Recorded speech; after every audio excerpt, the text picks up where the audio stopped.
He knows that name better than he knows his own. That one was a wild, lonely, and dangerously out-of-balance person who couldn't be tamed. Cecil Persium, the mighty successor of Count Persium, can't believe a weak opponent could best him. The bad guy wasn't surprised by the trap because he spent a lot of his own money setting it up just for him. As the knight in full armor steps up to him, his axe held like a weapon of death among the fallen friends on the ruined field, Cecil simply asks if he really enjoys the view. That just made the man furious, screaming that Cecil was trying to look stupid, and there was no way it could have been a trap unless he already knew their plans before they happened.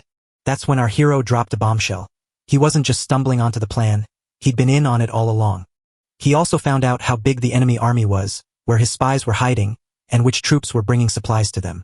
He knew everything perfectly, and that defeated knight was right in his grasp.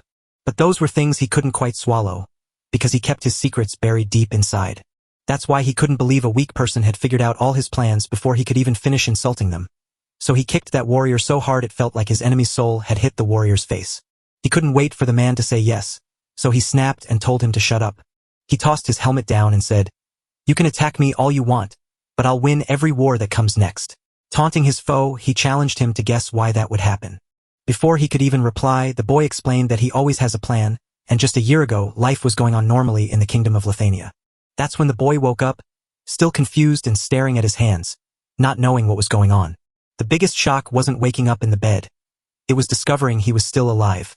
It should have been impossible for him since he knew exactly what happened just a moment ago. The swords clashed so hard that the blow knocked him down, leaving him without a weapon. His body was riddled with cuts and he was completely drained from fighting for so long. That last desperate push left him paying the price, as every single wound he had suffered suddenly gave way all at once. His opponent shouted that the fight was done and that the legendary mercenary king, one of the 7 strongest men on the land, had finally lost. That victory also meant the war was over, and our brave hero had defeated his enemy, Aiden, the knight who was one of the 7 most powerful men on the entire continent. He aimed his sword at the boy and demanded one last statement, but all Cecil could say was that he regretted never getting his revenge. So mad he was, he pushed his opponent to end the fight right away. Ian sneered back, calling himself a complete idiot just to mock them. He knew the mercenary was the last of the fallen Persium family, but rumors said he left everything behind after his sister died. Our hero's curiosity spiked, and he couldn't help but wonder how a stranger from another land could know that. Aiden knew it was unavoidable, so he dug up everything he could find about the mercenary king.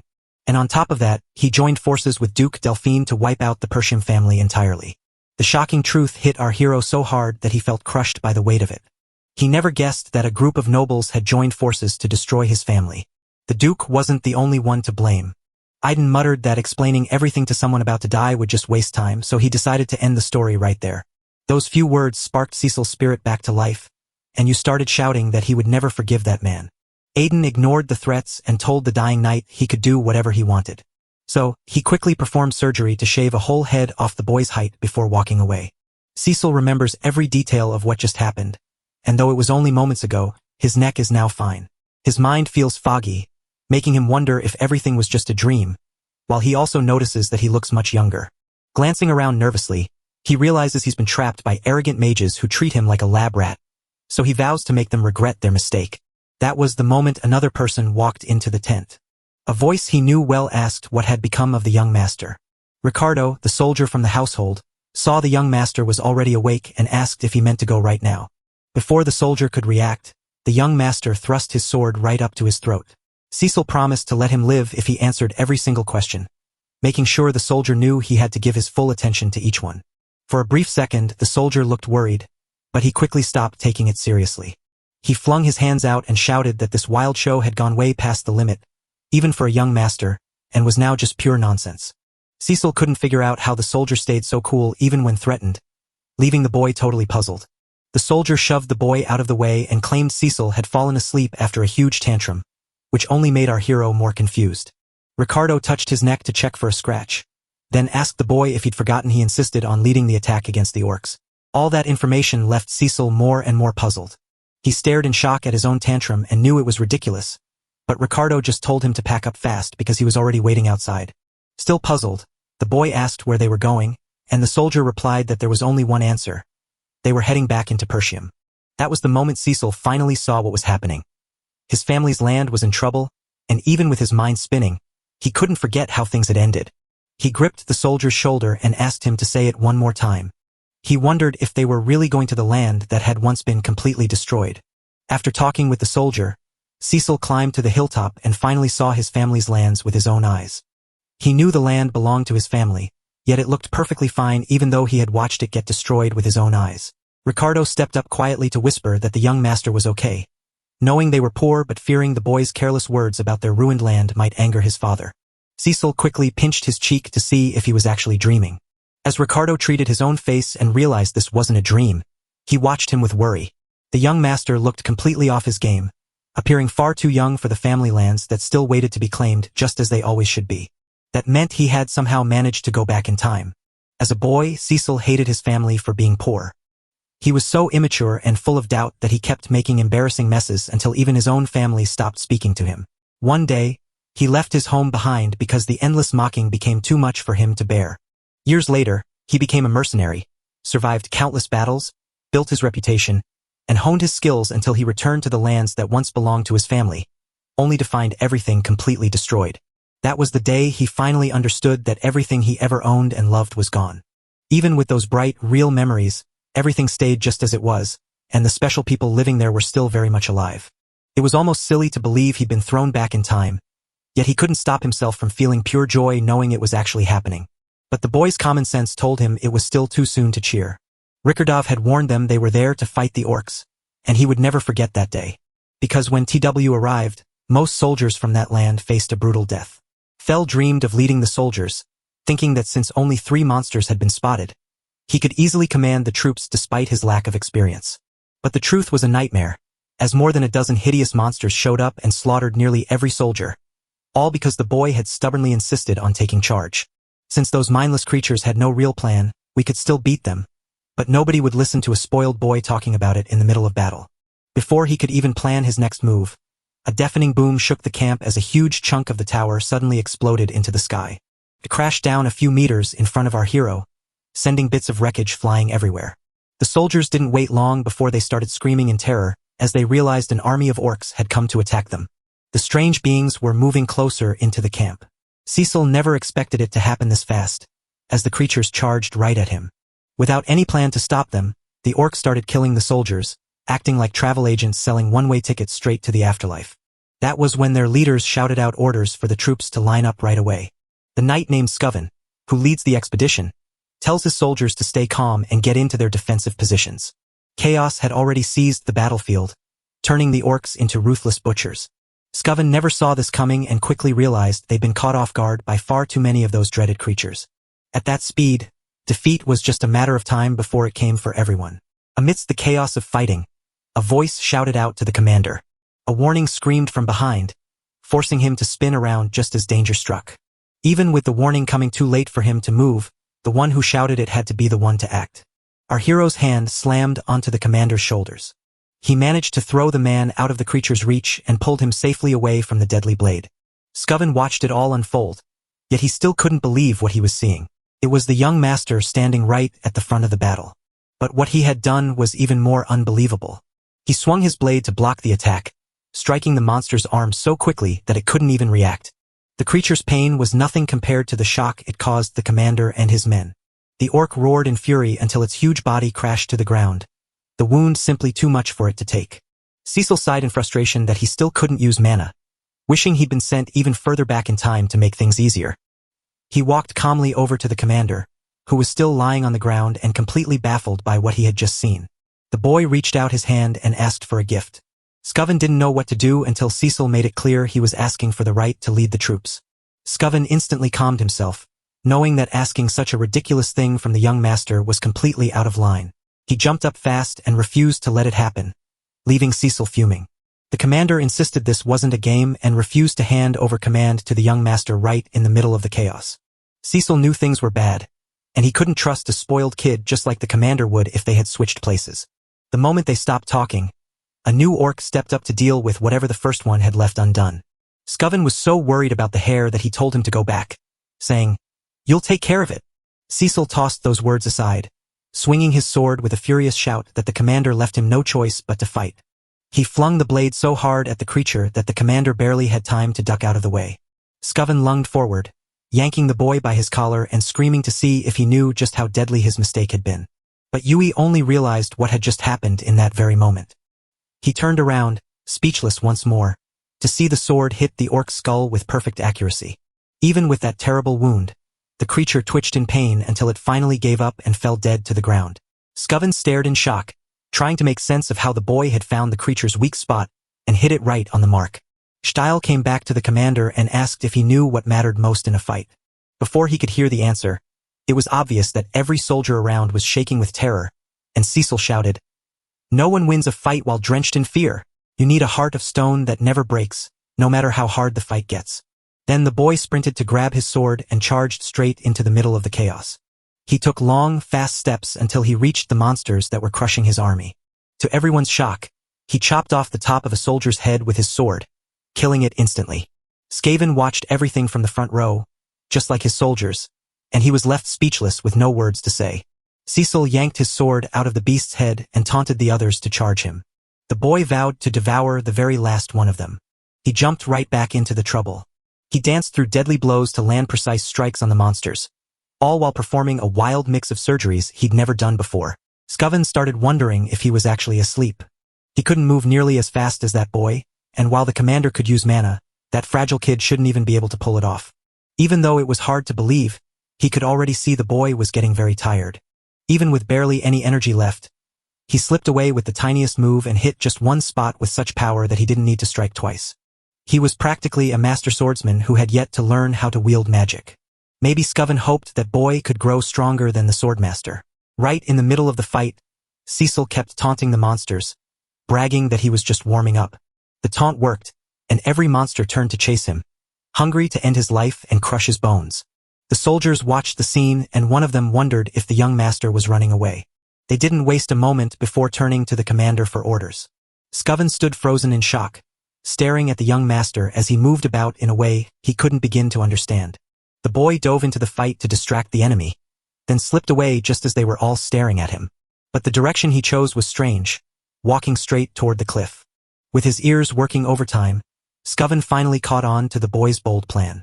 And that was the moment he spun around and commanded his soldiers to lift their shields, for they were all ready to follow the young master wherever he led. Meanwhile, the boy ran away from the creatures like a fence runner escaping a pack of addicts. He knew that if the commander was truly smart, he would have figured out what was going on by now. Cecil wanted to strike the creatures down with his sword, but his body was so weak, he was on the verge of collapsing from exhaustion. He was certain he stood at the cliff's edge, and that his family's soldiers would carry out their part of the plan. The boy was trapped on all sides as the orcs pressed in closer. That's when the creature suddenly senses something is happening. Now every soldier grabbed a shield and spear and rushed forward to fight the monsters. Seeing that his plan was clear, Cecil gave a faint smile. Now he could leap from the cliff with no worry at all. Before long, the soldiers were going to start moving. The commander had already told every unit to move. They were going to shove every single creature right off the edge of the cliff. The line of soldiers pushed forward and forced the monsters back, proving that their clever plan was stronger than the monsters' power. The commander kept pushing his soldiers forward until they finally managed to shove every single last one over the edge. As the orcs met their doom, the boy scrambled desperately to the cliff's edge and shouted that the battle was over, bringing the soldiers a wave of relief. But the commander stayed worried, wondering what happened to the young master, especially since he'd seen the boy jam his sword into the cliff wall. He gave the commander a confident smile, showing he was sure the plan would work. Scoven stood frozen in shock for a beat, but then he managed to force a smile. He stretched out his hand and asked the young master to try and grab it. But the boy had drained his last bit of strength and could no longer grip the sword's handle. Too tired to move his body, he started to fall, and this made the commander and his men very worried. After a while, Cecil started hearing someone call his name again and again. He knew that voice, it was Helena's. In a place that felt anything but real, he faced a flood of memories of his brother. Cecil didn't look like someone you'd want to be friends with. She clutched a piece of what seemed to be a broken mirror. He saw that they were just echoes of his sister. He was suddenly yanked by the arm. She kept pleading for him to join her. A scene so wild and confused it felt like a fever dream. Finally, Cecil managed to wake up in his bed. His senses slowly woke up, and he knew everything was all right. Even though he had no idea how they found him, the fact that he was still alive was all that counted. As he tried to sit up in bed, the confusing dream came back so clearly that it felt real, not like a dream at all. But before he could let his mind wander, his body gave him an immediate warning. Everything hurt, and by the end, he realized it was all his own fault for pushing too hard, especially since he still couldn't use mana. The noise of his tossing in bed woke someone outside, who stepped in to talk to the young master. Her big smile showed just how relieved she was that he had finally woken up. Cecil stared at her in shock, realizing it was Belinda, one of his own maids. She set the basin down on the table and told the young master that he had no clue how worried she'd been, reminding him that she'd warned him soldiers could have handled that mess. Before she could keep talking, Cecil jumped out of bed to give her a big hug.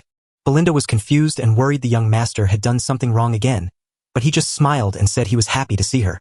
She was always by his side as his tutor, no matter what trouble he got into, which made Cecil feel safe knowing she was there for him. But once his family's land was lost, she disappeared too, and he never found her again. He thought they would never see each other again in this lifetime, but Belinda told him they met every single day. Still keeping her close, Cecil realized he had to finally tell her the whole truth. So he begged her to listen carefully, because the Persium family was in terrible trouble. She was so shocked she asked how the boy knew, and though he tried to explain that he had died and come back to the past, Belinda just thought he was talking about the cliff incident. Cecil tried to make things clear while ignoring him, but she saw that the boy was the one in trouble since his body was still healing. Immediately after, she started scolding him so hard that he knew she wouldn't listen to a single word, making his attempts to explain her feel completely pointless. Belinda took a deep breath and asked what would happen if he couldn't enjoy the festival because of his injuries. The moment he heard about the festival, Cecil started worrying. Belinda wondered if he'd already forgotten, and Helena just wanted to enjoy it with him. She hoped the two brothers would become close again, just like they used to. Suddenly, Cecil recalled that his town always held a big festival during this time of year. He snatched up a nearby picture frame and squinted at it, seeing himself and his sister staring back from the glass. In his past life, the war he fought in left him too scared to ever enjoy the festival again. Things had changed, so he asked Belinda about the festival, and she told him it would be in just 1 week. The boy knew exactly how much time he had left because one specific day would change his life forever, until someone knocked on the door and asked if Cecil was inside. That day stayed in his mind like a ghost that never left him. He remembered Helena pleading with him to join her at the festival, only to realize the stranger in the room was his sister, who would meet her death in just 7 days. When Cecil finally spotted his sister after all those years, he sprinted over to give her a big hug. Belinda was so surprised she didn't know what to do. Helena was instantly puzzled and wondered if her brother was just pulling a prank on her. Cecil held her tight and whispered that he had missed her. Helena felt sick to her stomach from everything that was happening and shoved her brother out of reach. Cecil winced from the shove and started to wonder if his sister was always this tough. Helena claimed she only came because Belinda asked, but she made it clear she wouldn't forgive her brother easily, leaving the boy completely confused by her words. Then she reminded him of his own words telling him to stay away because even her breathing annoyed him, and Cecil couldn't believe he had ever said such a cruel thing.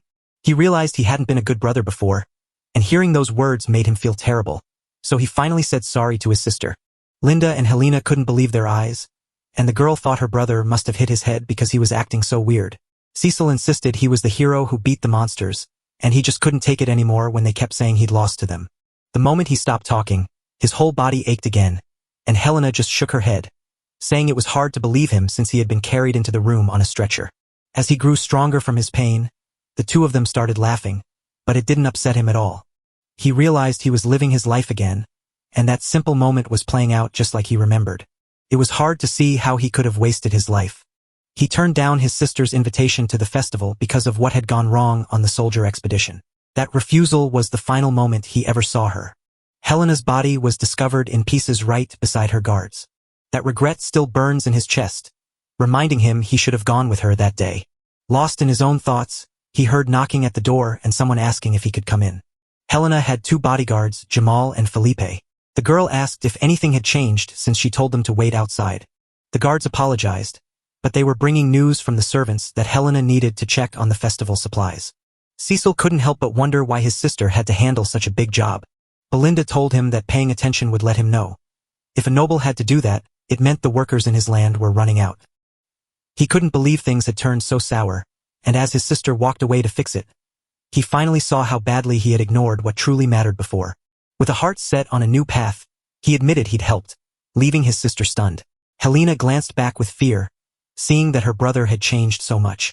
Belinda reacted just like them, and now they all really thought the boy must have hit his head somewhere. Once they left the house, they walked to the town square where the festival was waiting. Our protagonist's very presence made everyone around him feel uneasy.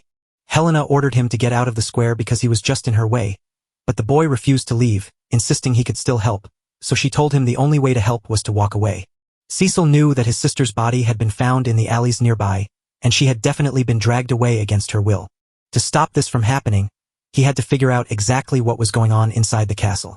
Pushed along by his sister, one of the guards stepped up to the boy to talk to him. Cecil knew that voice at once. Old Fergus, breathing hard, said he was glad to see the young master safe. He rushed to the boy's side like a true knight loyal to his charge, but Cecil stopped him from talking about the orcs beating him again. For Helena, that was the perfect chance to ask the knight to take her strange-acting brother back to his room. Cecil worried that his bad reputation was a problem, so since he couldn't change his life much right now, he decided to gather more information during the week. He turned to Fergus and asked to be led to the castle's training hall, leaving the mag puzzled about what the young master planned to do. Then Cecil let him know he was about to start his training. The old man, who had watched the young master grow up from a boy, couldn't help but be shocked by what he saw. He promised to help the boy and showed him the path. The moment Cecil stepped into the hall, he couldn't believe his eyes. The entire spot was kept in perfect shape and looked so amazing that it truly blew us away. He realized he could train there without any trouble, something he never imagined as a mercenary in his past.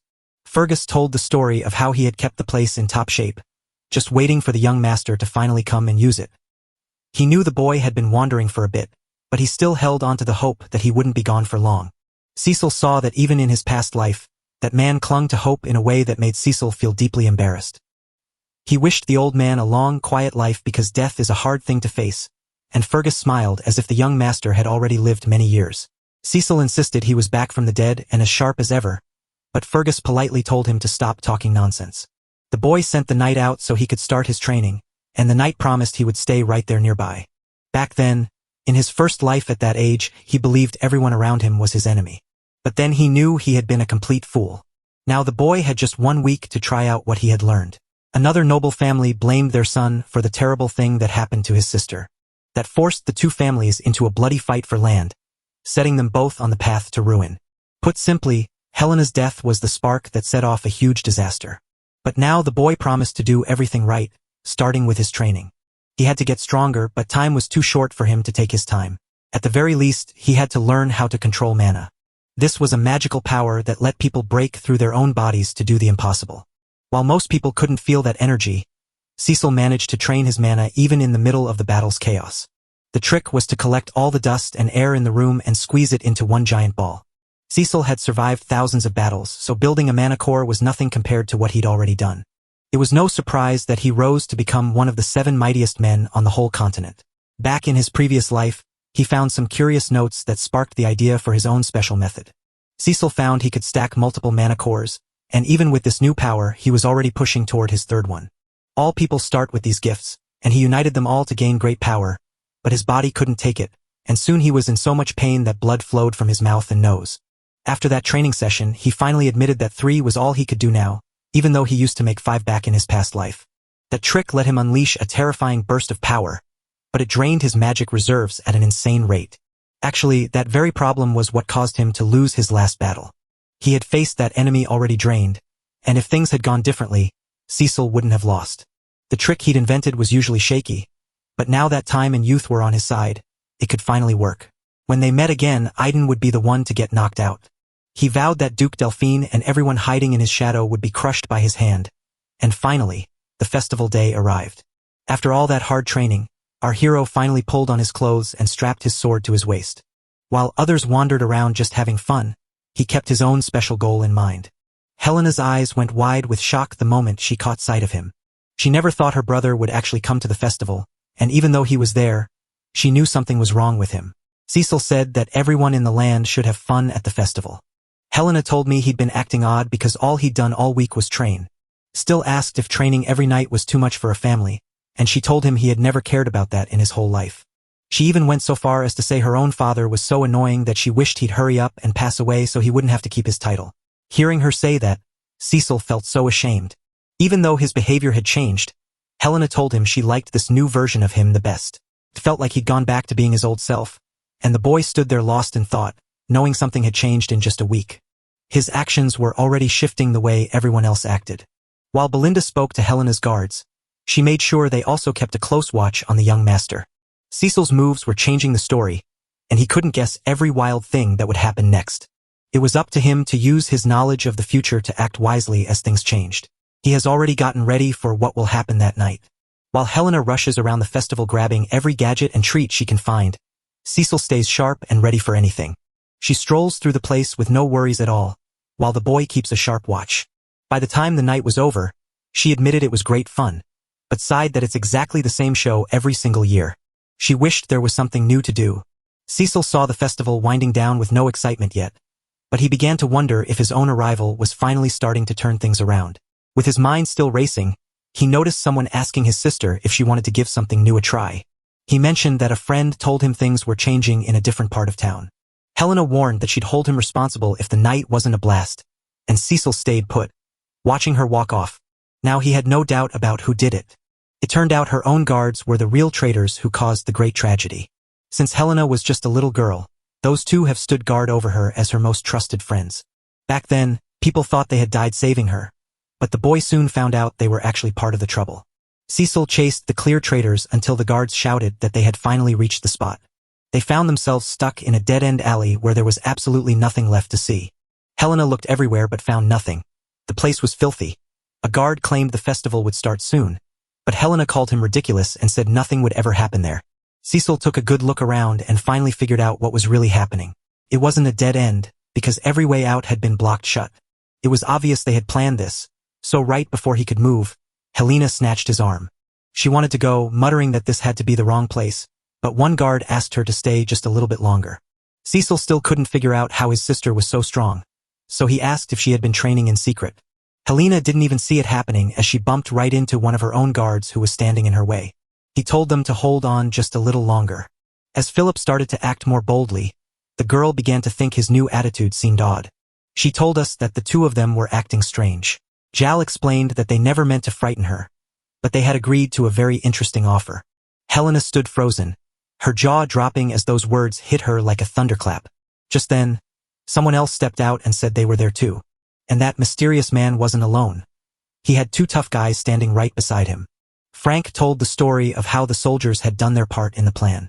Jumal walked up to him, confident they could make it happen, and said it was time for the next move.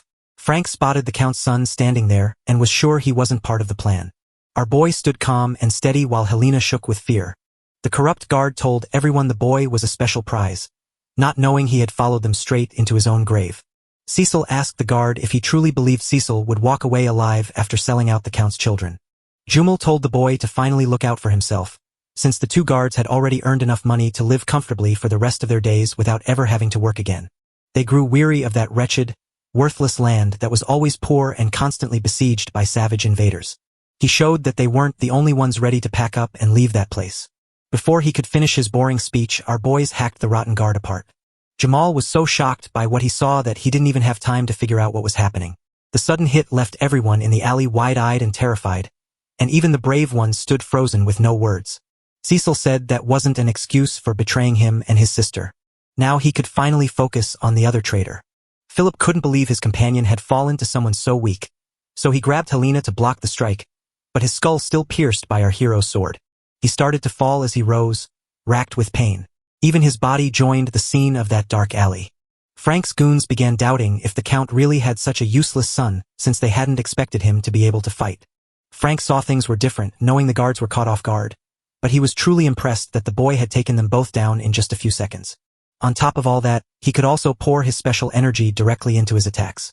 Helena froze in sheer terror and begged Cecil to explain what was going on. Our boy kept quiet, holding back the truth until he was ready to tell her. With one sharp punch, he knocked the girl out instantly. He acted quickly to keep her from seeing what was about to happen there. Just as he placed his sister's body down, the killer said, "Thank you," with a smile because they were about to take out the guards, and he noted that the boy was quite different from what everyone said. With a pipe in his mouth, the man wearing glasses asked if Cecil was hiding his true powers. Holding his sword tight, the boy shouted that the answer didn't matter anymore. He was already planning how to beat the three enemies.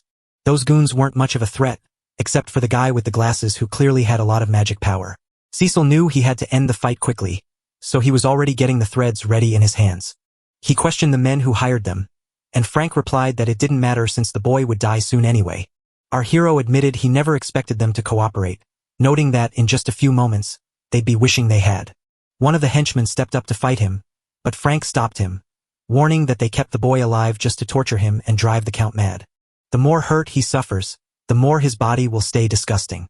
The moment the orders arrived, the two killers struck without realizing that the boy they were hunting was actually a legendary mercenary from a past life. He tossed an unlit candle at them. The first assassin didn't know what the words meant and, distracted by the candle, failed to see the deadly slash coming right behind it. That sharp blade cut straight through his head with perfect accuracy. The other assassin tried to sneak up from the side and warned our boy not to count on sneaky tricks. Their swords met for the first time, and Cecil made it clear he wasn't going to let that man walk away alive. With a fast flick of his hand, he froze the assassin's sword in place. Now that he was disarmed, he couldn't stop Cecil's sword, and both Soviet and the other man were knocked to the ground and couldn't get up. The moment Cecil finished the second drink, he knew he had to stay sharp because Frank tried to strike him right away, even from where he couldn't see. If the boy didn't have his special skills, he couldn't have fought back in that strange way. Even the deadly assassin, who was certain he had hidden perfectly, was left amazed by that amazing show. It wasn't long before he saw the boy strike back with a slash that almost cut off his head. Frank just barely dodged it, but he lost his pipe and almost lost his neck. Since they were so close, the assassin struck back right away. But Cecil, brandishing two swords, managed to catch the blow. Frank said it was a shock because with so little mana, he surely wouldn't have his head on his shoulders. Still felt his heart sink after landing a powerful blow, only to watch it vanish as his opponent shielded himself with a burst of magic. Frank shook his head, wondering how such a young boy could know that strange fighting style, and feared he'd never find out the truth since the boy would die that night. Frank grinned with confidence, claiming he'd crush anyone with less mana and turning that place into our hero's grave. Even with the threats closing in, the boy kept smiling, and that made the assassin feel completely uneasy. So distracted was he that he failed to notice our boy launch a savage kick right to the assassin's face. The hit was so powerful it knocked him backward. With his glasses shattered, Frank tipped his hat and vowed that no one with weak magic could beat him. But right as he finished speaking, he suddenly started coughing up blood and had no idea what was going on. The pain was so deep it knocked him out of the battle. Everything had happened so fast he didn't know what hit him, but those blows were too heavy to stop and broke right through his magic shield. Cecil walked up to him quietly, telling him he never knew his sister had been killed until now, but he finally knows exactly who did it. Cecil spoke in a threatening voice, promising to make sure he paid for it. As Frank unleashed the power of his third core, leaving his underwear behind in the chaos, he wondered how that boy had managed to grow his mana so fast. The solution arrived as two sharp and deadly blades. The killer knew he couldn't match that speed. Even then, he did everything he could to hold on a little longer. But his strength was running out as the boy pressed even harder. It wasn't easy to turn aside all that power. He found the whole thing getting too absurd, his hands aching from blocking every single hit. Even with all the extra power he could squeeze out, the boy still shouldn't be able to hit that hard.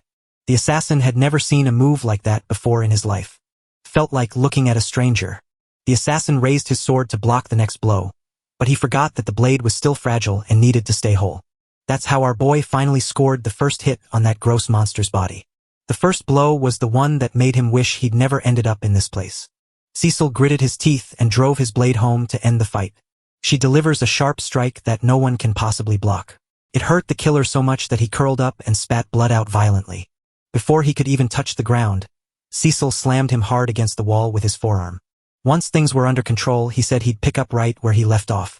Holding the assassin tight in his grip, he asked one more time who had sent him. With no other choice left and desperate to change the fight, the killer drew a hidden dagger to try and kill the girl before everything was lost. He had the blade ready to be thrown. That's when he felt something odd, like his hand was stuck fast to something. Cecil told the killer to quit playing those silly tricks. It would be much better to start answering questions because if he cooperates, Cecil might take the sword out of his stomach. The assassin realized the threads were made of magic and had suddenly lost control of his own body. He had no idea when the boy had done all that. Cecil pressed harder on the swords, telling the assassin that his skill alone would keep him alive. Unless, of course, someone shatters his mana core. That was the moment the assassin knew his trouble was getting worse. Because our boy had hit him right where it hurt most. It wasn't just a sharp pain. It felt like fire burning deep inside him. The moment the core split open, that raw power surged through every part of him. Frank claimed the boy's madness could spark an explosion big enough to wipe out the entire neighborhood. But Cecil promised that while the trick was dangerous for the clumsy, he could make it work smoothly without any problems. That's when Frank saw his trouble was only getting worse because the look in the boy's eyes was real. His eyes held the quiet determination of a man ready to take his own life. So desperate was the assassin that he finally admitted Count Desmond was the one who hired him. He said he had to find a reason for the house Persium and the house deal to fight each other. Cecil still checked the details, trusting his past life memory that Yuka Delphin always let weaker nobles handle the dirty work. The boy asked if that was why the assassin had come to kill his sister, and the man nodded yes. With all the answers he needed, Cecil pressed the sword even harder into the man's belly. Frank froze in fear, convinced the boy had sworn to let him go. Cecil couldn't understand why the killer, who had killed so many innocent people, suddenly seemed scared of dying. Realizing there was no way out, the assassin let out a smug grin. His death wouldn't matter because he'd already made sure the house Deld would go to war, and no one would ever believe a useless boy like him. Before long, a bitter fight over land would tear the boy's family apart. Boys got so fed up with just listening that he punched the man right in the face, yelled that he had something to say, and reminded him he'd already died once. And now everything was about to change completely. With his manicore nearing its breaking point, the assassin started screaming louder and louder. Far away, a dazzling fireworks show lit up the sky just as our boy finally put all his worries to rest. The ones who stood in our way are gone forever. Cecil glanced back one last time to see his sister still out cold, but perfectly safe. His arms were too weak to hold the blade, so he let his sword drop. Finally, he felt a wave of relief wash over him. The trouble was that he had pushed his body too hard, and the pain from his moves began to creep in. The boy fell flat on the ground and started throwing up. In his past life as a mercenary king, wielding 3 manicores was just as easy as breathing. He wouldn't let himself fade away in a moment like this. He walked toward a nearby building and found several dead bodies left behind. He remembered this from a life before and realized the assassin's words meant these were his other victims. That was Count Diggle's son. He and his guard were taken outside. It was all just one move in a big secret plot to hurt Cecil's family. The moment everyone heard what happened, a huge fight for land broke out. Cecil knew he had to get rid of the bodies. He set the building on fire, driven by a fierce desire to change everything. He started the long walk home, carrying his sister on his back. He walked on, not knowing that a mysterious figure watched him from hiding and vanished the second he moved past. The shadowy figure is already being grilled by the killers who failed to slay the girl and now desperately want to know why he couldn't do it. He tried to explain himself to the nobles, blaming it all on Cecil Persium. The nobles couldn't believe what they heard, since everyone had given up on the boy. He was so famously useless that the mission didn't even need any info about him, which made his excuse impossible to accept. The assassin found that the boy was nothing like the rumors had said. Standing right there at the battle, he told those men that the boy had changed into a completely different person. He also warned that nothing should stop a war between the 2 houses, and begged for one more chance. A few of them started yelling at him, warning that he'd fail again and that they'd already wasted too much time on this. While some wanted to get rid of him right away, one voice suddenly cut through the noise and demanded silence. The dark and threatening man asked if the killer really wanted one more chance to live. He vowed that this time he would finally wipe Cecil Persium off the face of the earth. When asked how he'd do it, he replied it would be a duel, and he already knew the perfect opponent. The nobles couldn't stop wondering about those words. The assassin whispered that Cain, a man feared for his huge muscles and incredible strength, was the one they were after. Even though he was young, he was stronger than anyone else, and no one in the north could survive a swing of his sword. Since he was Cecil's cousin, setting up a meeting between them would be a breeze. Even though they were eager to leave, the nobles chose to listen, while the one who held power over everyone else told the killer that one more mistake would mean the end of his life. Back at his family home, he kept training. The old guard apologized for the interruption, arriving to bring news about his meal, but he never saw the thing hurtling straight at him. One of Cecil's mana threads was tied to a sword standing nearby. Just as soon as it was pulled toward the boy, he caught it cleanly with his hands, made a few quick cuts in the air, and then Cecil decided he had enough. That's when he realized someone else was in the hallway with him. Fergus stood there, apologizing again and saying the boy had been so focused on his training that he missed everything. Fueled by curiosity, Inglide asked how the boy had managed to do that. Cecil gripped the sword by a single thread and asked if that was what was meant. The answer was simple. It was a thread of mana, a trick he used every day in his old life, but one he still couldn't fully master. He settled on weaving a single thread because his mana was too low to handle more. Fergus claimed he had seen many things during his time as a knight, but what he had seen was truly amazing and unlike anything anyone had ever heard. The old man marveled that Cecil could now do all this, even though he had only started training late and never showed such power before. And our young man asked if he brought any news. To his shock, Fergus stepped forward and said he had come to say thank you. The night was dark and clear, while he spoke of how the boy had saved Helena's life. Cecil refused any thanks, saying he'd only done what anyone else would have done. Now they were free to head off and find a meal.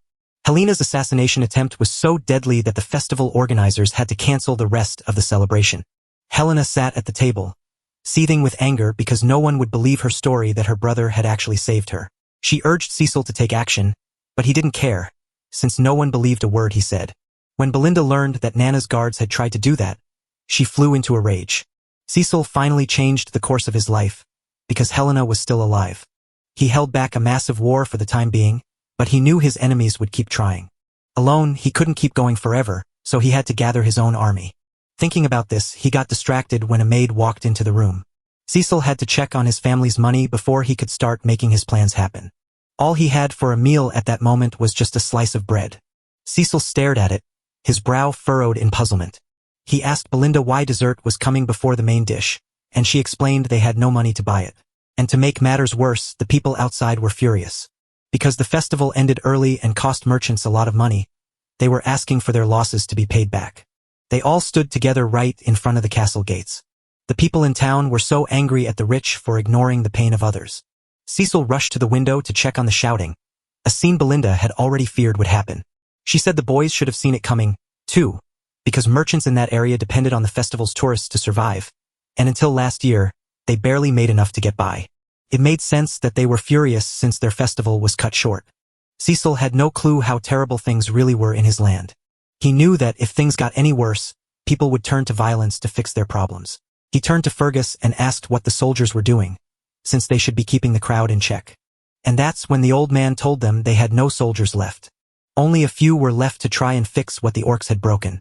North of Persium, savage warriors never stopped fighting, while to the east, a forest teeming with monsters waits to swallow travelers whole. Cecil soon learned that the land didn't just lack money. It was also short on skilled workers, making the trouble far worse than he had imagined. He grabbed Belinda by the shoulders and said he had to talk to her.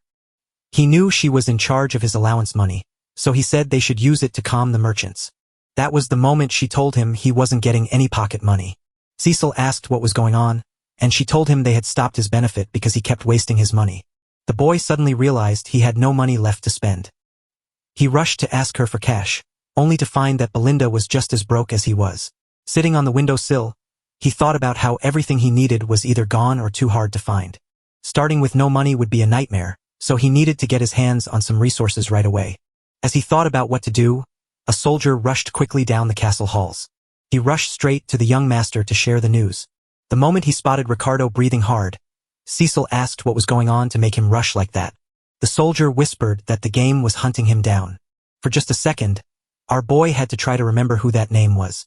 At the same time, the guard commander was getting beaten up. His attacker hit him over and over again without any mercy.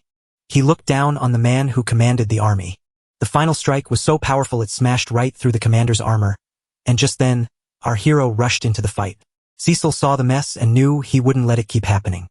That was the moment Cain realized the person he had been waiting for had finally decided to appear. He stood right in front of our hero, trying to scare him with a big, threatening look. He smiled with fake cheer at his cousin, someone he hadn't seen in ages. Even after seeing all that, Cecil wasn't scared for a second and finally remembered who that person was. He was Cain Lowes, the Count's trusted ally for many years. In his past life, he was the only one who was both his best friend and his worst enemy. Cain walked calmly toward our boy, stepping right over the soldier he had knocked down. Cecil turned to Ricardo and asked what had gone down there. He explained that they arrived for a public promotion and spotted Cain with one of his guards, who was there to ask if the rumors about the young master were true. Scoven started telling the tale of exactly what happened. Before Cain could even stop talking, he snatched the other man by the face, convinced he was only hearing lies. That's how everything turned out in that place. Cain decided to help the old soldier clear his mind and stop spreading lies about defeating orcs, claiming his anger was right. None of that would have happened if he hadn't decided to tell those lies. Cecil figured Cain wasn't just passing by chance. On top of that, that was just Cain's nature. He always made Cecil feel like nothing more than his personal servant. Every time he showed up at Cecil's family estate, chaos erupted and there was no one strong enough to stop him. Even though he caused trouble, no one ever thought he was weak. It was practically the opposite of our protagonist, who had always been tormented by a deep feeling of worthlessness. While Cain was always praised for his huge confidence and charm, Cecil was constantly compared to that pile of trash as the silence from our protagonist dragged on. Cain stood ready for a fight, feeling the anger rise after he had just called the boy a liar in front of everyone. Not long ago, something strange happened inside the Lowe family's big house. Son went to Cain and asked him to put his cousin out of his misery. And if he pulls it off, that person's master will throw everything behind house Lowe's. Cain noted that getting rid of the fool wasn't a problem, but since the fool was also from a noble family, he couldn't just kill him without a good reason. The man claimed it would be simple if he could be challenged to a duel and then make it look like an accident. He even dressed up like Cain's personal guard to sneak along with him, because chances like that never come around twice. Cain never imagined anyone would dare to stop him from killing his own cousin. But the real story is that he didn't care at all. He began to think people were plotting against Cecil before he could become a real danger. If that was truly his reason, he would be ready to help out.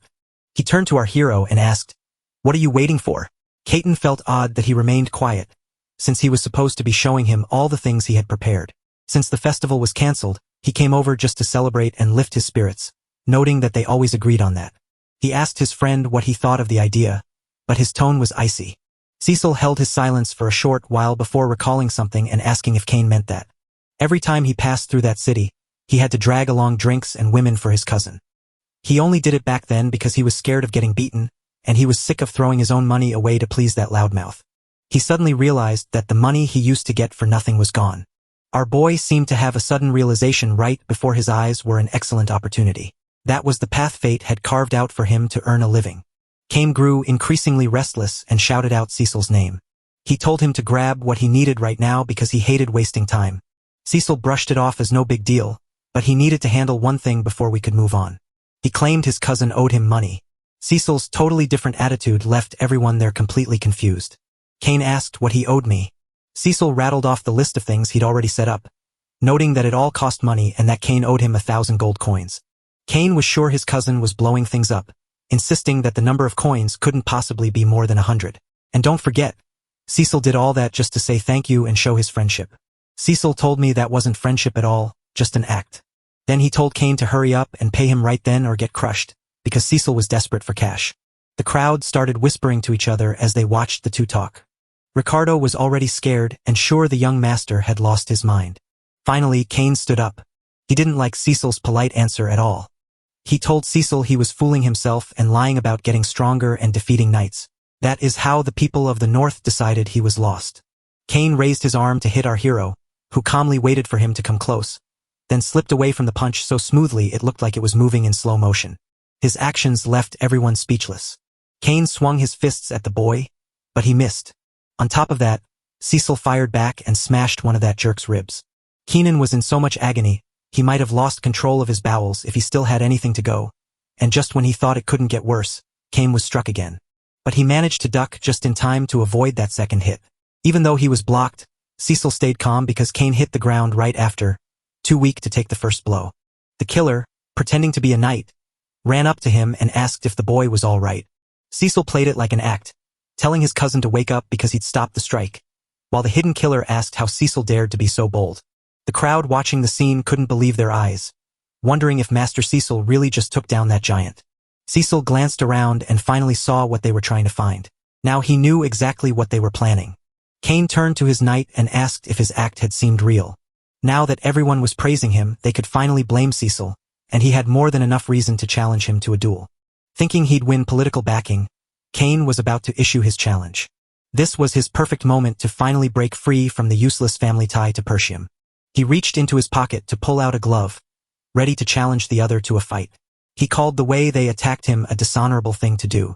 But he never got to finish what he was saying because a punch hit his face. It was Cecil who made the first move and dared him to take the challenge. Cain was so surprised and angry that he couldn't help himself.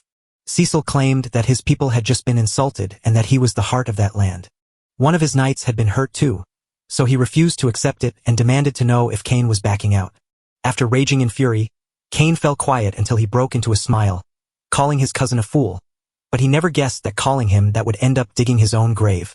Then he agreed to fight Eben, saying Eben shouldn't be blamed if a boy died during the fight. Poor Cain didn't know that the hero was about to give him a brutal beating, still rushed over to grab Ricardo right away. He ordered him to round up all the merchants arguing at the castle gates that day, telling them it was their chance to make a big profit. The festival ended abruptly and threw the whole town into chaos, yet a handful of tourists were still wandering the area. They were all ready to spend their time and the money they had brought. Cecil was getting ready to throw a big party just to make them happy. Standing atop the arena, he was surrounded by his people. A duel between him and his cousin was about to start, and a crowd of people, hoping to see the cowardly cousin finally punished, gathered around. Outside, the merchants were also finding ways to sell a few things. Others jumped at the chance to place their bets.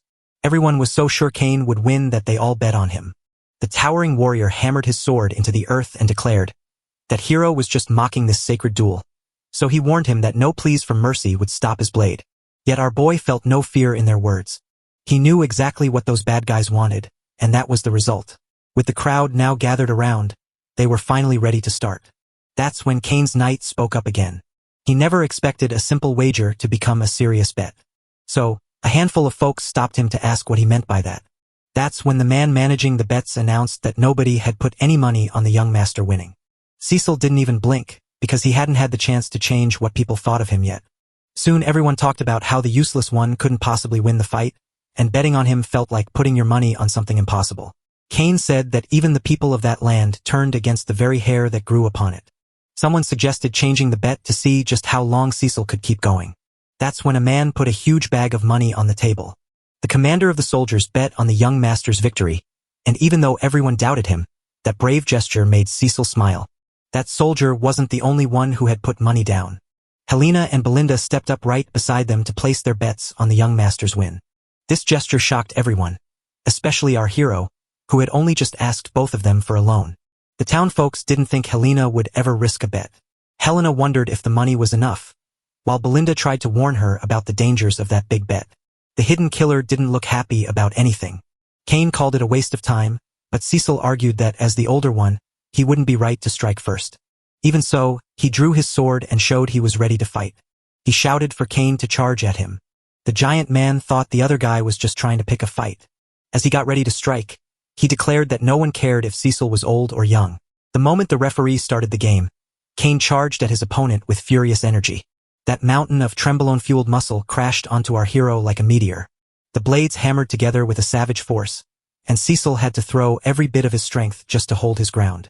Cain told them there was no reason to act like his name mattered. With a quick swing of his sword, he almost knocked the sword right out of our boy's hand. He swung the hilt at Cecil's head, but the boy slipped right out of the way. Even so, he had to dodge the next strike because his cousin was swinging that sword around like a giant club. The crowd suddenly saw the truth. Cain only had to land one hit to take the win. Cecil, however, didn't seem impressed by anything at all. Belinda grew so worried she asked Helena to stop, but the girl just didn't seem to care at all. But the assassin knew it was too late, for once Cain's foes started swinging their blades, they walked straight into his trap. After feeling that terrifying power, they froze with fear and spent every second just trying to dodge. That made them run out of energy fast, which let their enemies attack and win the fight. That was how Cain had won every fight until now, relentlessly pushing forward while our boy slipped away from every blow. Right in the middle of the brawl, he began taunting Cecil by claiming he scrambled around like a rat. But that wouldn't be enough to keep him alive. Cain swung hard for a winning hit, but his opponent stepped in to stop it right before it landed.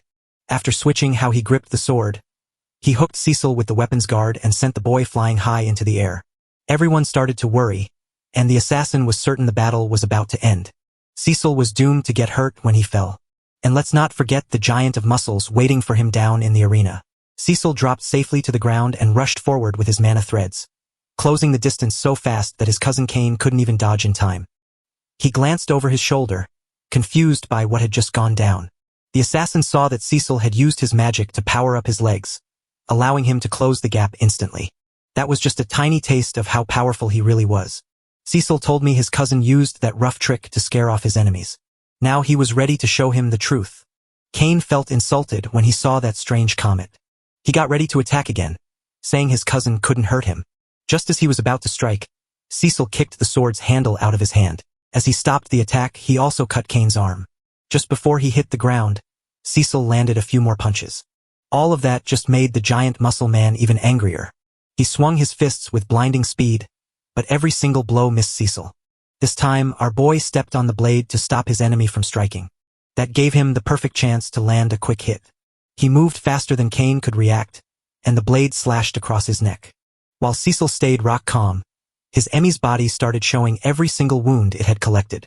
Several people watched the duel, and now the sudden twist has left them shocked. It's hard to believe how much Cecil has grown, and now some folks think he might actually take the win. Helena stood so straight it was obvious she never had a single doubt.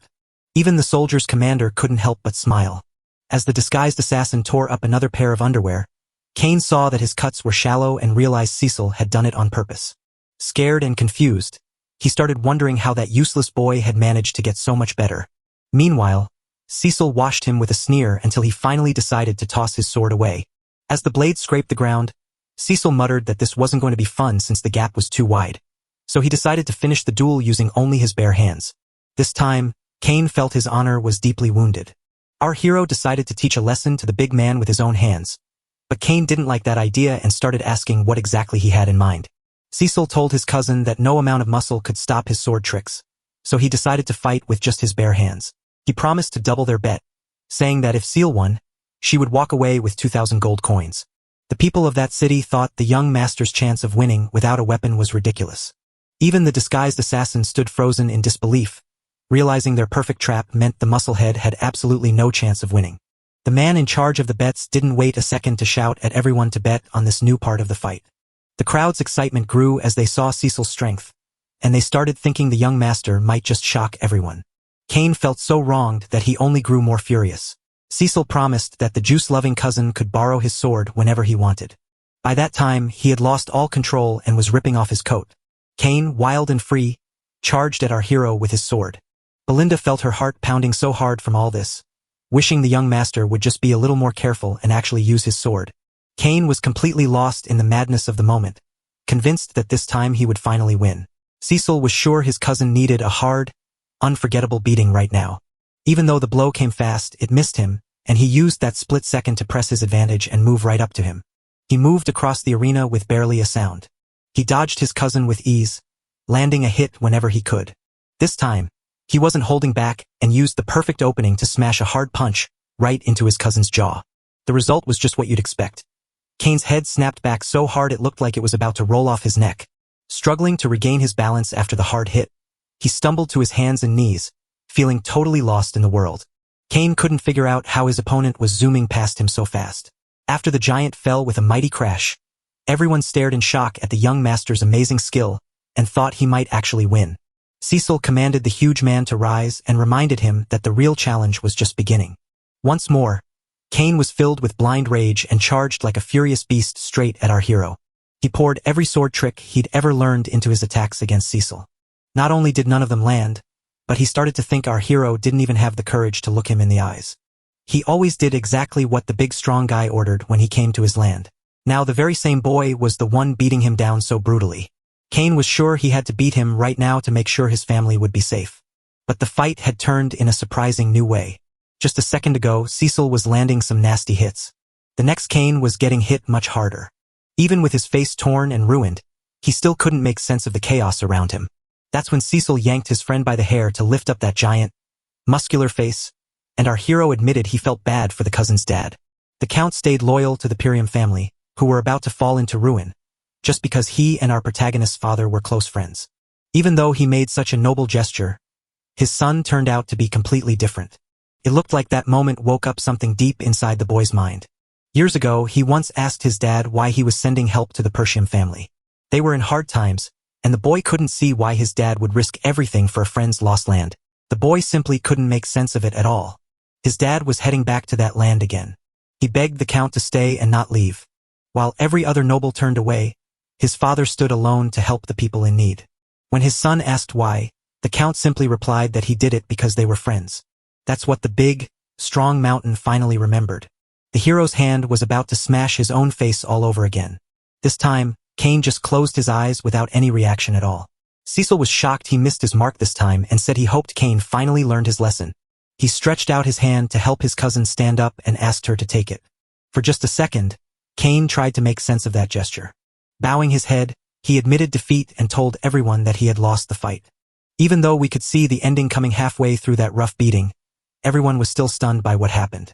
Everyone started cheering for our hero's win, even though it made no sense because Helena, Belinda, and the soldiers were also happy about it. The hidden killer stepped up to Cain, his face twisted with rage. He couldn't fathom why a giant of a man would throw in the towel over such a tiny stumble, and he definitely wasn't supposed to react that way. But turning his face away, Cain told the man he had nothing more to say. That just made the assassin furious. That's when Cecil stepped forward to talk to him. It was obvious he had some urgent business to take care of right then. The assassin didn't know what he was trying to fix. Cecil shouted that he'd treat everyone to food and drinks at Cain's spot, leaving the man feeling deeply embarrassed. He scoffed at the absurd offer and demanded our hero take it back right away. But the boy snatched his shoulder, and it looked like the killer still didn't know he was in trouble. Cecil admitted that losing the fight was his debt to pay, and he was certain the loser carried enough cash to cover what our hero was owed.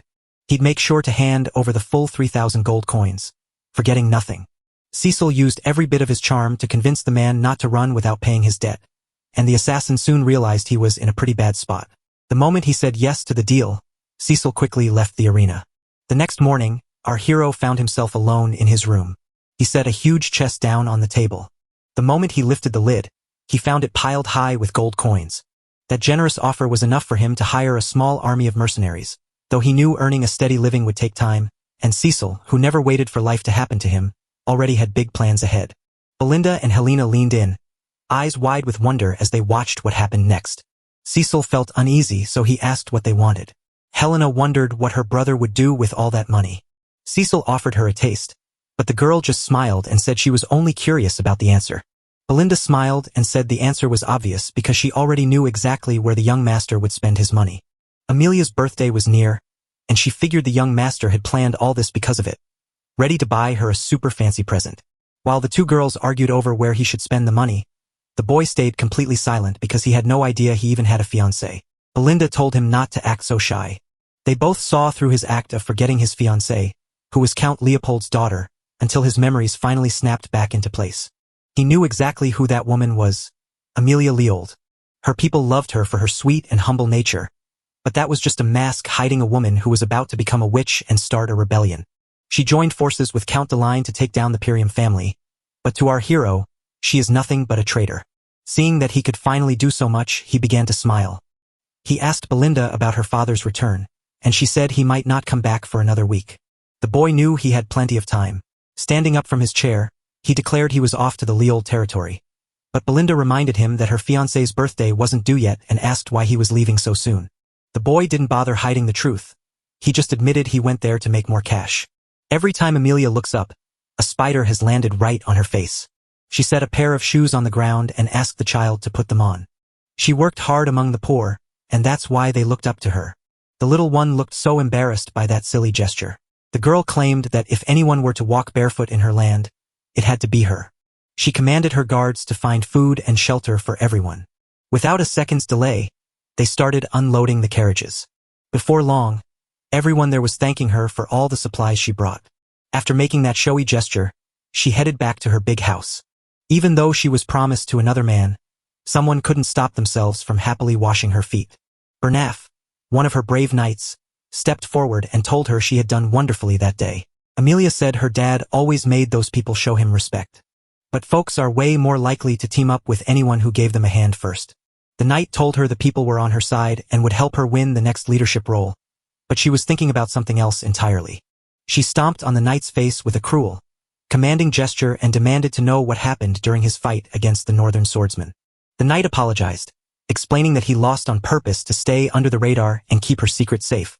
As he gently massaged her feet, he whispered that the world wasn't ready to see his sharp claws yet.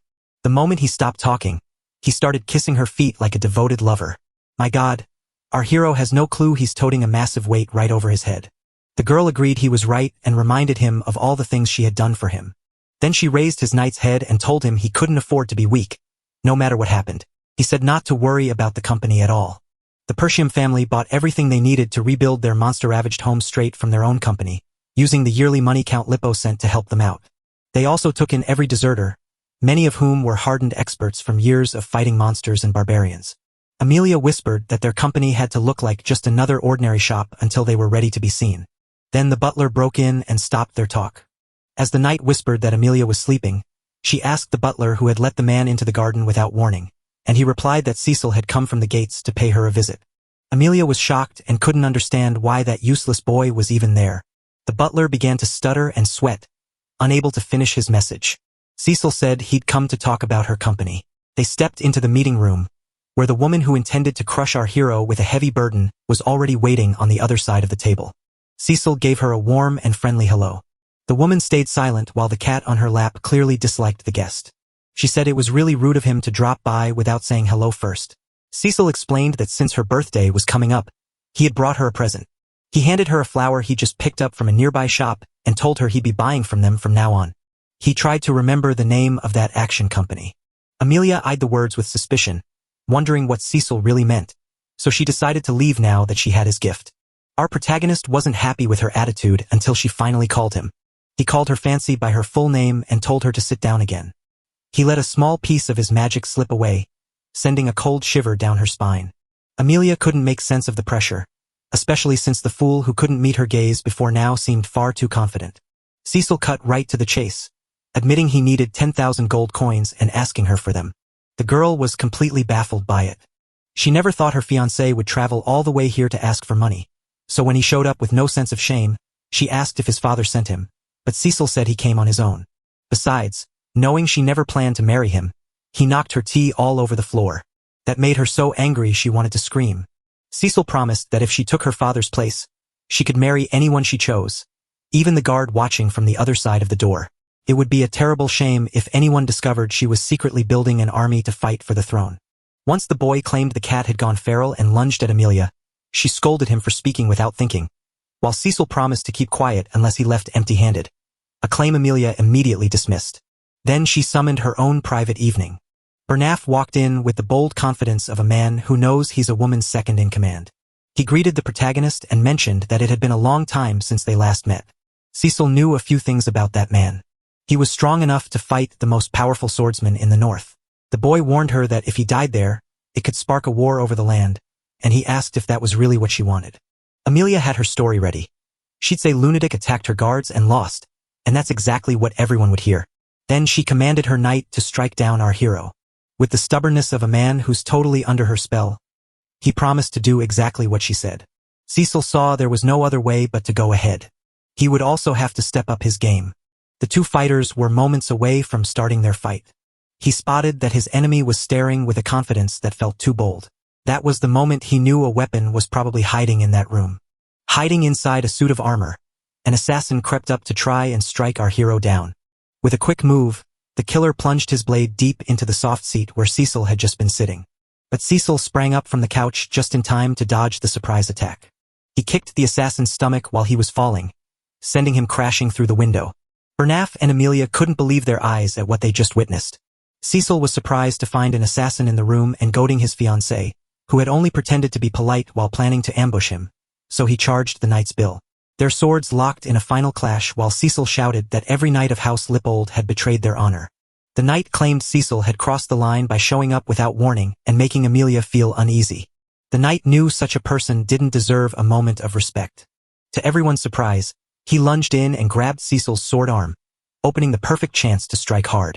Cecil didn't just dodge the blow. He used his stance to surprise the knight with a high kick, followed by a hard punch to the chest that knocked the knight off balance. That way, he slipped away from his opponent. The mag frowned, wondering how the rumors could be true since Cecil was supposed to be a hopeless kid with no skills whatsoever. But after trading a few hits, he realized that Cecil was no amateur at all. Amelia felt uneasy and asked Bernaf why he was fighting a boy. She looked annoyed and told him to rush and grab the boy's head if he really wanted to be her sword. That was the moment Bernaf realized he was nothing more than a tool for Amelia, and he loved that job. He tightened his grip on his sword and promised her he'd never let her down. Now ready to face another wave of attacks from our hero. Cecil asked the knight if he was giving orders, because if he was, the knight should remember his place. Bernaf claimed he was just being polite, but when the boy wouldn't take no for an answer, he decided to honor Cecil's wish and slowly moved closer to our hero. Suddenly, he rushed the last few steps and stopped right in front of his target, waiting to strike. Cecil barely dodged the deadly blow, missing it by the skin of his teeth. He barely dodged the thrust that grazed his cheek, and the knight wasn't done proving his skill yet. The two started trading hits back and forth so fast it was hard to follow. Amelia stood on the sidelines, baffled by how her spoiled fiancé was holding his own against a trained knight. Even though it felt like a shock, she knew the fight had to end her way because her knight kept pushing forward. In the very last move, Cecil managed to lock his sword's guard against the knight's blade, landing a strike that nearly slashed his neck but left his own weapon hanging too far out of reach. For the fourth time, someone stood in front of a deadly sharp sword, taking the blow with nothing but a thin cotton or linen shirt. We can't ignore the strange fact that Cain once gripped that sharp blade as if it were dull. The knight jumped at the chance to hit him, but he missed again. Cecil shook his head and said, "I've seen that trick before." Knowing exactly how his opponent fought, he struck when the other wasn't expecting it. The boy spun quickly to change his target, yet his opponent stood firm and slipped away just in time to dodge the kick. The knight warned that their counterattack would fail if they tried it again. Then he tossed our hero's body down to the ground. Cecil held his breath for the crash, and it hit him hard, with no gentle touch at all. Just as the knight's blade was about to pin our hero to the floor, Cecil made a split-second move that knocked the sword off course. Right after that, he managed to put some space between them, but he had lost his sword in the scramble. Cecil saw that the knight was pouring all his magic into blocking his strikes. Bernaf told the boy that the rumors were wrong and that you only truly know someone after standing up to them in battle. He figured Cecil had picked up his sword skills not from a teacher, but from fighting barbarians so often that he learned their tricks by experience. He hurled the boy's sword far away and declared that while such a trick might work in the chaos of battle, it would never work against him. Cecil knew his own talent had a limit, but he also saw that the opponent standing before him was truly a force to be reckoned with, just as he had feared. His quick, steady pushes made the boy lose track of how close they were, while his taller height made it even harder to catch up. This wasn't the kind of fight he should be in, but since time was running out, the boy pulled out his last tricks with the strings of magic energy. With a quick swipe, he had his sword back in hand before the knight even noticed. Just as Bernaf finally saw the man made of thread, the sword was already flying straight at him. Luckily for the knight, only the sword's guard struck his head, saving his life from the sharp blade that would have ended him instantly. Cecil saw the opening and rushed forward to get right up to his opponent. He used his forward rush to slam his knee right into the knight's face. Bernaf, feeling dazed after getting hit twice, had no clue what had just happened. Amelia fell into despair as she realized her knight was losing because Cecil, seeing his opponent wounded and confused, now had a clear path to strike with his blade. The next hit was so strong the knight could only barely block it, feeling crushed by the force. The moment he stood steady again, he threw the boy aside, but Cecil didn't even blink, already ready to rush in again. Bernaf saw danger coming and urgently told Amelia to leave the room because he could no longer keep her safe. The knight was so fed up that he could hold back no longer. Steil said he had been waiting for just that moment. He hadn't met a challenger quite this interesting in a long time. Amelia grabbed her cat and bolted out of the room, her heart pounding with rage and shame after seeing what her fiancé had done. She also needed to find out who had let the company's secrets slip to him, because there was no way he could have known so much on his own. Thinking about the recent rumors, she figured he might have just gotten lucky or someone had made the whole story up. After watching him beat up her neighbor, she was finally sure it was all true. Keeping that thought in mind, her face turned cold as she decided to track down the knights she had hired. The moment she stepped into the room meant for them. She saw nothing but bodies on the floor and a mysterious woman who turned to Amelia, realizing she had finally arrived. Belinda smiled and said it had been a while since they last saw each other. Amelia knew she was just one of the many maids working for the Persium family. Before she could even blink, Belinda pressed a knife against her throat and held her still. Amelia suddenly felt trapped, like a prisoner caught right in the middle of her own home. Belinda couldn't believe her eyes when she saw her holding that gross spider in her mouth, so she quickly grabbed it and pulled it out. She whispered that at the wedding, she accidentally heard two nobles talking to each other. After her brothers made fun of her with spiders, Amelia turned her anger into action by raising her own. Maybe she was trying to heal from a bad past, or maybe she was just acting like a silly fool. No matter what, Belinda told it didn't fit her, stepped on the spider to crush it, then ordered her to follow new commands while Cecil still fought the knight. Something shifted in the air of that rune, and it was totally different now. That was a lot of mana. Bernaf asked if that boy really thought he was an interesting opponent. That's the kind of talk a mercenary would spout, complaining about the boy's silly idea that he's noble or even on the same level as Amelia. Cecil, wake up. You're the one with the high birth, while that fool is just a lowly knight who doesn't know his place. They were about to fight again. Their swords slammed together again, fast as lightning. The knight declared the boy an insult to all nobility and charged forward with a flurry of fast thrusts. Cecil pushed his skills to the very limit just to keep up with his opponent's perfect aim. With one strike after another, he felt the weight of the pressure crushing down on him. The knight had finally stopped holding back. Cecil flashed his blade to slow his opponent, blocked the last strike, and aimed a counterblow straight for the knight's head. But he moved with a speed that was nothing short of amazing. He swiftly moved his hand to block Cecil's strike with amazing skill, parrying every attack the boy threw at him. Even though our hero had charged forward, he hadn't landed a single blow, and the knight warned him that he had a message to deliver. Cecil's next strike would be his final one since he had finally drove his blade deep into the boy. Bernaf froze in shock as blood sprayed through the air. Cecil rolled his shoulder right at the last second, like he had already guessed where the hit would land. He came back to fight with the same speed as before. The knight knew he couldn't take his eyes off the fight for even a split second. But he was set on beating the boy. Before the swords could clash again, the knight surprised him with a sharp hit to the ribs, proving that this was the real difference between a true warrior and someone who just plays with a sword for fun. The knight's strength was amazing, and just as Cecil hoped, it made the fight feel like real fun, even as his fast opponent kept closing in to block every punch. Cecil knew he couldn't defeat this man, because his opponent's sword felt like it was always just an inch away from winning, and he needed more magic power to survive. The only thing stopping him from winning was that single thing. Cecil knew he had to finish the game with his very next throw. As he gathered his strength, he realized his opponent was missing his secret mana trick, and the moment he unleashed the third core, his speed skyrocketed. He managed to stop the knight's strike by trapping his blade inside his own guard. He sidestepped and dodged the enemy's attack. By the time the fight ended, his opponent had been left with nothing but empty hands. It was then that Bernaf saw our hero was actually a real threat. Just as his sword was about to end the knight's life after he poured all his magic into the final strike, Amelia's voice suddenly stopped him, leaving the blade hovering mere inches from the man's forehead. Amelia promised to give them the 10,000 gold coins and told them to pack up and go. Still muttered that things got too hard when she should have just given him the cash while he was still being nice. He finally drew his blade away from the knight's head.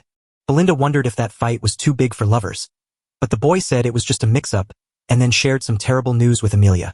Now he demanded 20,000 gold coins, for that place was a total mess and several of Amelia's soldiers had already been beaten. While the cat ate under the sofa, the girl started smashing things in a fit of rage. She couldn't believe what she just saw. Hernan apologized, admitting the boy was far tougher than he expected, and that he had failed to learn anything about their enemy before the fight. Amelia saw that Cecil had changed so much it was obvious to her.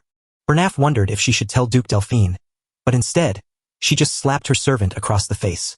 She warned him to be careful with his words and reminded him of the Duke's terrible power, saying that if anyone found out what happened, they would be banished. She joined him secretly against her father's wishes, only because he promised money for her rebellion. So she must help him destroy the Persium family before anyone finds out, or her brothers will have her killed. If they find the company, they'll find out about her secret deal with the Duke, so Cecil has to die right now. The knight nodded and said he got her orders. The knight explained that Cecil had survived with only small cuts all over him and one big wound on his shoulder. Because he had burned through so much energy, he would need a long time to get his strength back. The problem was that without staying hidden, they couldn't ask the Knights of House Leo to help with this mission. That's why she chose the ones who had been training all along. The knight knew exactly which wildcats she meant. Among the orphans she had trained, these 12 were the very best, and after she pointed to a spot on the map, the knight instantly understood his mission. That narrow canyon was the only way through between the two lands, making it the perfect hidden place to take a life. The knight promised to get his team ready. Amelia wished that Cecil would have to give his life as payment for what he did to her. Our boy was already in the carriage and suddenly felt something odd. He wondered if the lingering hatred might actually belong to his fiancée. Fergus's personal knight looked worried and asked if the young master was okay, but Cecil promised him everything was fine.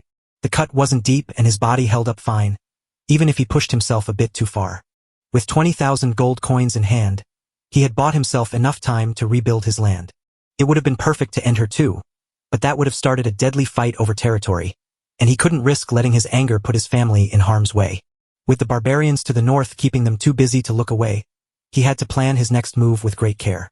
Amelia struggled to plan her attack because he knew exactly where her troops were, and this time he was going to use that secret to its full advantage. Belinda stared at our boy with wide eyes, whispering that everything had happened just the way he meant it to. She was told that if she heard fighting in that room, She had to kill the guards and grab Amelia immediately once she left. Cecil wasn't thrilled with how his plan turned out, so he told Fergus to give the exact same order. That's when he suddenly felt something very odd happening inside him. Seeing Belinda in pain that night made her worry terribly.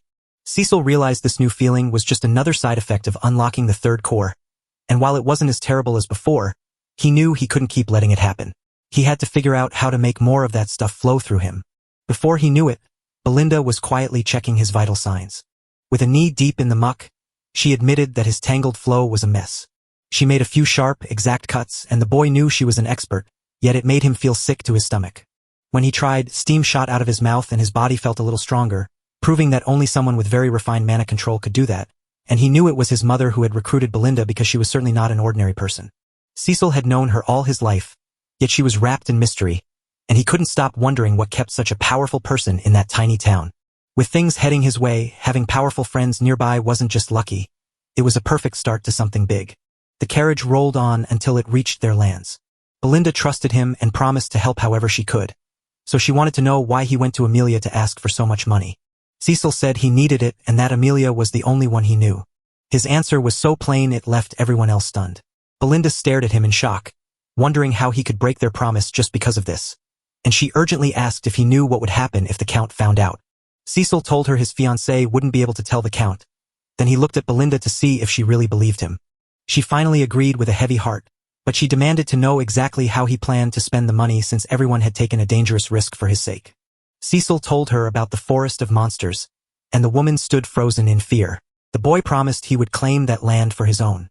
Fergus warned that the young master couldn't do it, pointing out that every single person who had tried before had failed. Cecil asked the knight what he had been told to do before they walked into the castle. He paused for a moment before answering. The knight said the person they were looking for was right there, but he didn't quite look the same. Fergus paused to ask himself if he really wanted that person. Cecil insisted that as long as he was alive, they could head their way, but Belinda argued they had to go back to the territory so he wouldn't keep walking around hurt. Cecil looked at her and asked if she really thought Amelia would let them leave her land after everything they had done. Belinda trusted in their strength and praised Fergus as a true knight, but Cecil listened to her praise before reminding her that this wasn't her job. She was the kind of fighter he needed right now, someone ready to stand at the front and face whatever came their way. The boy tapped on the door a few times. Belinda glanced around and whispered that the place looked abandoned for ages, but Fergus shook his head and insisted this was the right spot. The door finally swung open, and an old man was waiting there to welcome them. He wondered just who those visitors were. Only the protagonist didn't look shocked when he appeared, while everyone else was totally taken aback. Belinda questioned if he was truly looking for that person, since he looked so worn out that he didn't seem able to stand on the front lines. But the boy knew right away that this was the person he'd been searching for. The old man stepped back into his home, declared he was a person of high standing, and told everyone to go away so he wouldn't waste his time. Cecil proudly told them he used to lead the RUTHLESS mercenary group, Helen. The old man glanced back with worry, yet our boys just said they had been waiting to meet him. Fergus stood frozen in shock, and Ricardo watched him closely, knowing exactly who that mercenary group was. The Rafados became famous because every single member could fight with any kind of weapon. Though the group long ago scattered, their bravery was famous among all knights, and their great captain was Jillian. Our hero stepped forward and told him he had made the trip just to meet him. To show his anger, the old man threw an axe at our hero. The weapon swept right past his head, missing him by just a few centimeters. His knights in Belinda were so scared by it that they froze in fear. Jillian never expected to run into folks who knew his history. Cecil's friends stood ready to fight for him, knowing this man could be dangerous. Jillian didn't seem patient and just wanted to know why anyone would bother coming here. Belinda told the young master to move back because that old man was clearly in danger. Our hero spoke of endless punishment, and those words seemed to grip the old man's attention. He claimed he knew the cure for the sickness that was hurting his daughter so badly. Now that he had told Cecil that the man wanted to know if he was interesting to him. He burned with a fever, coughed up blood, and saw red petal marks bloom across his skin. It earned its name because the sickly-looking victims seemed like prisoners sentenced to never-ending suffering. Once they were inside the old man's house, they found his daughter sick and in terrible pain. He had no way to make her stop hurting. But the moment Cecil saw the girl, he knew there was still time to save her. In his past life, he tried to bring Jillian in but came too late. The man had lost all hope after his daughter died. So while the house showed he'd spent everything trying to find a cure, all that was left for him were his weapons. The girl was hurting so badly that she begged her dad to let her go. Cecil started getting ready, knowing he couldn't afford to waste a single moment there. Before he could move, Belinda grabbed his shoulder. She told the boy he had to get out of that room. Strength alone cannot fix this. Not even the priest's blessing can heal it, and she thinks the boy is helpless to do anything about it. But disregarding her warning, Cecil insisted he could fix that girl. Noticing Belinda was shaking, he gently reminded her that she had already promised to trust him. She stood frozen, unable to speak because she had given her word. Cecil knew exactly what to do, so he handed her a list of everything they needed to collect. He was supposed to get all those herbs delivered to him. Belinda looked quite fascinated by that mix of remedies. For mercenaries who wanted the land without a place to return to, knowledge is essential for